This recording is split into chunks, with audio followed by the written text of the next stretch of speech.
Ever wondered how the places we live in are divided and what defines these divisions? Well, today we're delving into the fascinating world of boundary lines in geography. These invisible lines have a significant impact, shaping our neighborhoods, cities, and countries. They influence where we work, play, and even how we identify ourselves. From the physical landscapes to the cultural tapestry, these lines define and differentiate us. Stay with us as we navigate through the invisible lines that shape our world. Let's start with the most tangible of all, physical boundaries. These are the geographical features on our planet that naturally form divisions between regions. We're talking about mountains, rivers, deserts, oceans, and more. These aren't man-made lines drawn on a map, but real, tangible elements of the Earth that have been there for millions of years. Mountains, for instance, can create a natural barrier between two areas, making travel and communication difficult. Rivers, too, while they can sometimes be crossed, often serve as natural dividers between regions. Deserts, with their harsh conditions, can also form formidable boundaries that are hard to traverse. These physical boundaries don't just divide land. They also influence the climate, flora, fauna, and even the human settlements in those regions. They shape the lives and cultures of the people who live near them. So these natural landmarks act as dividers, creating regions and territories. Next, we delve into the realm of power and governance, political boundaries. These boundaries are not etched into the earth or marked by any natural feature. Instead, they are imaginary lines, often formed as a result of human history. Political boundaries can be shaped by treaties, wars, or negotiations, each leaving an indelible mark on the global map. Like a complex chessboard, these lines define the territories of countries and states, outlining where one's jurisdiction ends and another begins.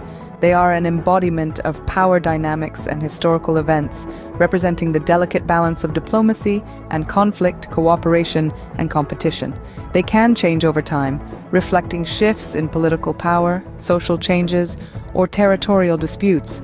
These boundaries are pivotal in determining laws, regulations, and policies that govern the lives of citizens within their confines.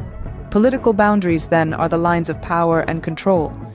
Now let's explore the lines of administration and culture. Administrative boundaries are intriguing as they are invisible lines drawn on maps. These lines are designed to manage different areas within a country, often dividing regions, states, provinces, or cities. They help governments maintain order, provide services, and implement laws effectively. Shifting gears, let's delve into cultural boundaries. These are not necessarily marked on maps, but are certainly felt in the hearts and minds of people.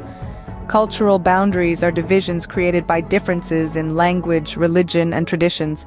They can be seen in the varied festivals celebrated, the languages spoken, and the cuisines savored across different regions. From the bustling streets of a cosmopolitan city to the serene landscapes of the countryside, these boundaries shape the way we live and interact with each other. They add a touch of diversity and uniqueness to our world. These boundaries reflect our societal structures and cultural diversity. From money matters to global affairs, we now turn to economic, functional, and international boundaries. Economic boundaries are fascinating.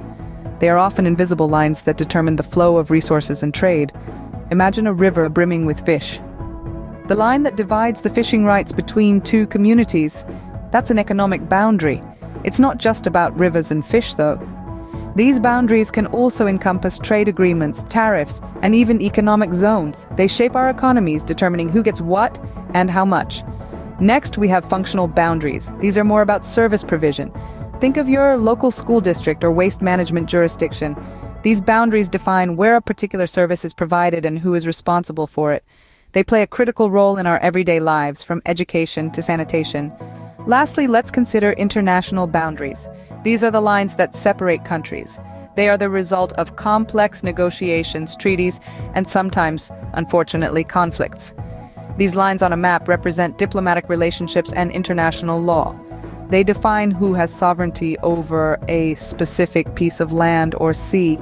So whether it's the allocation of resources, the provision of services, or the delineation of national territories, boundaries play a crucial role. These boundaries, in essence, regulate our resources, services, and international interactions. Lastly, we dive into the world of water, maritime boundaries. These are the invisible lines that dance on the surface of our oceans, seas, and lakes, defining the territories and rights of different nations. Imagine a country's territorial waters as an extension of its land, usually extending up to 12 nautical miles from the shoreline. Within this zone, the country has sovereignty, just as it does over its land. A step further out, we find the Exclusive Economic Zone, or EEZ.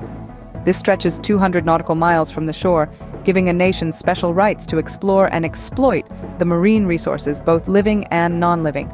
Beyond these zones, we find the high seas, the true international waters, free for all to navigate. No one nation can claim sovereignty here. Maritime boundaries therefore govern our access and rights to the vast oceans. So we've journeyed through the invisible lines that shape our world. We've seen how physical boundaries like rivers and mountains not only divide landscapes but also influence the lives of those who live within their reach. We've learned about political boundaries drawn by the hands of power and history, shaping nations and identities. We delved into the world of administrative and cultural boundaries, which help organize our societies and celebrate our diverse heritage. We explored economic, functional, and international boundaries that facilitate trade, cooperation, and mutual understanding among nations. And let's not forget the maritime boundaries, a crucial part of international law that governs our vast oceans and their resources. These boundary lines, unseen yet immensely significant, weave the intricate tapestry of our global community. They remind us that, while invisible, these lines can greatly impact our daily lives, our culture, and our relationships with other nations. Subscribe for more intriguing insights. Thank you for joining us on this geographical exploration.